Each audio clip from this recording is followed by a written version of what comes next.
प्रयासपुर गांव में शिव जी का एक प्राचीन मंदिर था। इस मंदिर की देखभाल और सारा कार्यभार गांव के चौधरी सूरजभान किया करते थे। साधना सूरजभान की इकलौती बेटी थी। साधना पढ़ी लिखी और सुंदर थी, परंतु कुछ साल पहले साधना को बिजली का जबरदस्त करंट लग गया था, जिसके कारण साधना दिमागी रूप से विकलांग हो गई थी और अच्छे से अच्छा इलाज कराने पर भी ठीक नहीं हो पाई थी।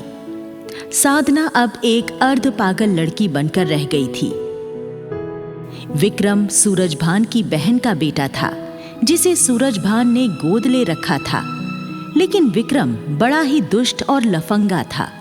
गांव के लोगों को परेशान करता रहता था और महिलाओं को छेड़ता था। पूरा गांव विक्रम से परेशान था, लेकिन चौधरी सूरजभान से विक्रम की शिकायत करने की हिम्मत किसी को नहीं होती थी। धीरज मंदिर के पास वाले घर में रहता था। बचपन से ही धीरज के मन में भोले बाबा के प्रति बड़ी गहरी आस्था थी। उम्र बढ़ने के साथ साथ धीरज की आस्था भी बढ़ती गई और अब धीरज भगवान शिव का परम भक्त बन चुका था। धीरज हर रोज सवेरे उठकर सबसे पहले शिव मंदिर जाता और मंदिर की साफ सफाई करने के बाद भगवान शिव की सच्चे मन से पूजा आराधना किया करता था। फिर उसके बाद जाकर अपनी परचून की दुकान खोलता था। मंदिर के पुजारी जी धीरज से बहुत ही खुश रहते थे।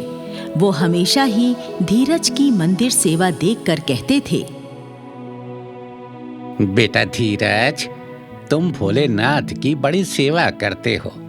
देखना, तुम्हारी भक्ति से एक दिन शिव भगवान अवश्य प्रसन्न होंगे और उनकी कृपा तुम पर अवश्य बरसेगी। पुजारी जी, मैं तो बस एक बार अपने आराध्य भोले बाबा के दर्शन करना चाहता हूँ। इससे ज्यादा मेरी कोई और इच्छा नहीं है। धीरज के पिता का 2 साल पहले बीमारी के कारण देहांत हो चुका था। अब सिर्फ धीरज की बूढ़ी माँ ही धीरज का परिवार थी। धीरज अपनी माँ की भी खूब सेवा करता, तो उसकी माँ कहा करती, बेटा, मैं चाहती हूँ कि मरने से पहले तेरी शादी कर दूँ। घर में बहू आ जाएगी तो हम दोनों को ही थोड़ा सुख मिल जाएगा और इस सूने घर में नन्हे मुन्ने बच्चों की किलकारियों से चहल पहल हो जाएगी। माँ, मेरी शादी की चिंता तू क्यों करती है? भोलेनाथ जब चाहेंगे तो मेरी शादी भी हो जाएगी। संसार को चलाने का काम भोले बाबा ही तो करते हैं। धीरज का शिव जी में विश्वास देखकर माँ लाजवाब हो जाती थी। इसी तरह दिन गुजरते जाते। एक दिन चौधरी शिव मंदिर में गांव के लोगों को जमा करता है और पूरे हर्षोल्लास के साथ भोले बाबा को सोने का त्रिशूल और डमरू चढ़ाता है और शिवलिंग को दूध से स्नान कराकर भगवान शिव से प्रार्थना करता है, हे बाबा भोलेनाथ, मेरी छोरी पे कृपा कर दो। मेरी छोरी बावली हो गई से, आप उसे ठीक कर दो। मैं 3 दिनों तक थारे नाम का भंडारा करवाऊंगा और वो भी प्योर देसी घी में बनवा के। चौधरी सूरजभान द्वारा सोने का त्रिशूल और डमरू भगवान को अर्पित करने की खबर आसपास के गांवों में भी फैल जाती है और लोग चौधरी के इस भक्ति कार्य की सराहना करने लगते हैं। फिर एक दिन की बात है। धीरज अपनी परचून की दुकान पर बैठा हुआ था। तभी दुकान पर गांव की एक लड़की पूनम सामान लेने आती है। धीरज भैया, कपड़े धोने वाली एक साबुन की टिकिया दे दो और पैसे खाते में लिख लेना। धीरज पूनम को साबुन देने लगता है। तभी वहां पर विक्रम आ जाता है और पूनम को छेड़ने लगता है। ए छोरी, तड़े बेरा नाके, मैं तेरे से प्यार करूं हूं और तू मणे घास भी ना गेरती हैं? घना नखरा है तेरे भीतर। या तो मेरा प्यार स्वीकार कर ले ना तो तड़े उठा के ले जाऊं।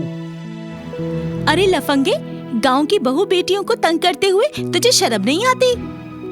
ए छोरी, चौधरी मेरा मामा सा, फिर मणे शर्म क्यों आवेगी हैं? अरे मेरा सामना करन की इस गांव में किसी की हिम्मत ना है। धीरज चुपचाप बैठा हुआ सारा नजारा देख रहा था। वो उठकर विक्रम के पास आता है और कहता है, विक्रम, तेरी बदतमीजी हद से ज्यादा बढ़ गई है। ताकत और रुतबे का इतना घमंड ठीक नहीं होता। तू अपनी लफंगाई से बाज आ जा, नहीं तो ठीक नहीं होगा। रे गरीब परचूनिए, मेरी गल्ला बकवाद करन की तेरी हिम्मत कैसे हो गई रे? तू मड़े जानना के 1 मिनट में खाल ताड़ दूंगा तेरी। धीरज विक्रम को एक मुक्का मारता है और मुक्का लगते ही विक्रम धरती पर गिर पड़ता है। इतने में कुछ और लोग भी वहां इकट्ठा हो जाते हैं। लोग जब पूछने लगते हैं तो धीरज जवाब देता है, ये लफंगा पूनम को छेड़ा था, मैंने इसे थोड़ा सा सबक सिखा दिया है। रे तो घड़ा बदमाश बन रहा के, देख लूंगा तेने। हाँ। फिर विक्रम वहां से खिसियाना होकर चला जाता है। जब इस झगड़े का पता धीरज की माँ को लगता है तो माँ चौधरी के पास विक्रम की शिकायत करने जाती है। चौधरी साहब, आपका भांजा विक्रम बहुत ही लफंगा हो गया है। आज उसने गांव की एक लड़की को छेड़ा और मेरे बेटे धीरज से लड़ाई झगड़ा किया। आप उसे समझाते क्यों नहीं हैं? रे बुढ़ी, तड़े बहराना है के? चौधरियों की शान हुआ करे दबंगाई करना। मारा विक्रम जो कुछ कर रहा उसे कोई ना रोक सके है।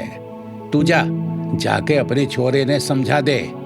वाह विक्रम की गैल ना उलझे, ना तो खता खा जावेगा। बेचारी बूढ़ी गरीब माँ चौधरी की बात का कुछ जवाब नहीं दे पाती और चुपचाप वहां से चली जाती है। इसी तरह कुछ दिन गुजर जाते हैं और फिर एक दिन की बात है, प्रातःकाल होते ही धीरज अपने नियमानुसार मंदिर आकर मंदिर की सफाई करता है और भगवान शिव की पूजा अर्चना करता है। तभी वहां पर पुजारी जी भी आ जाते हैं और धीरज को पूजा करते देख बड़े प्रसन्न होते हैं।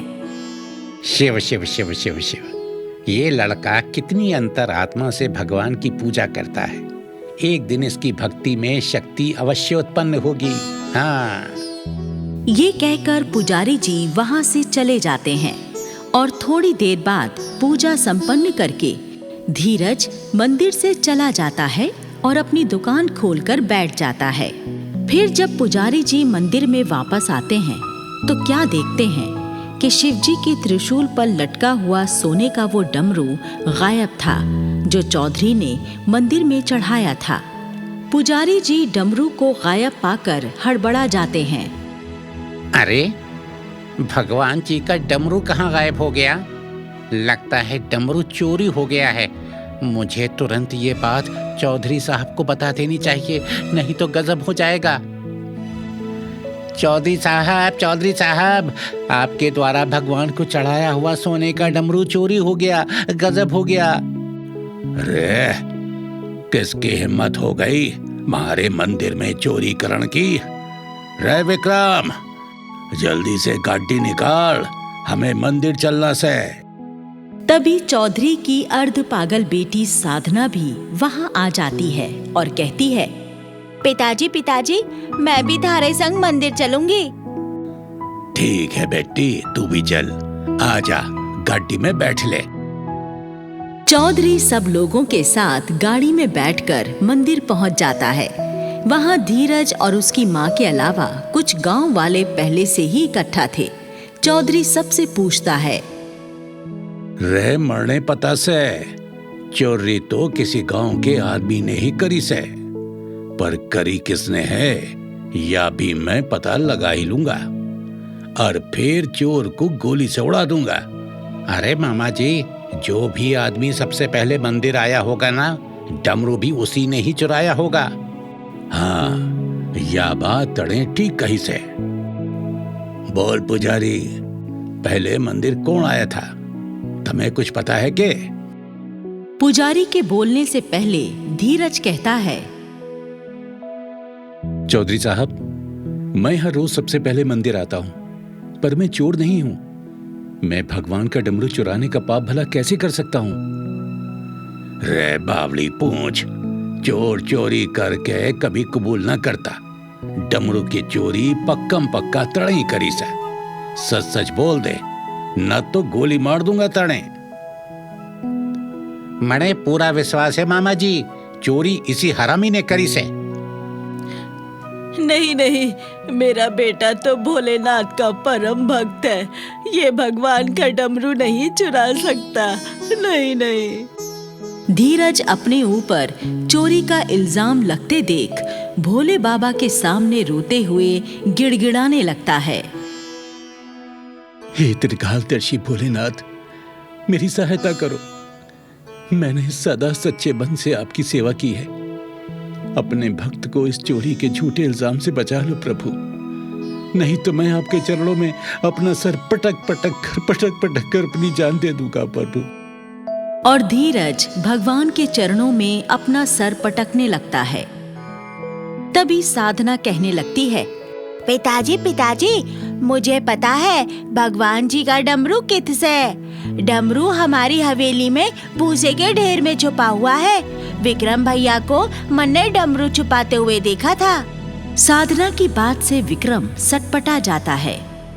रे विक्रम, यू साधना ठीक कह रही है क्या? विक्रम डर के मारे थर थर कांपने लगता है और सब सच सच बता देता है। मने माफ कर दो मामा जी, मने माफ कर दो मामा जी। मैंने धीरज से अपनी बेइज्जती का बदला लेने के लिए भगवान का डमरू चुराया था, ताकि पूरे गांव में इसकी बदनामी हो जावे। रे नालायक, तेरे जैसे चोर की हमारे गांव में कोई जगह ना से। जा, निकल जा इस गांव से। विक्रम अपना सा मुंह लेकर चला जाता है।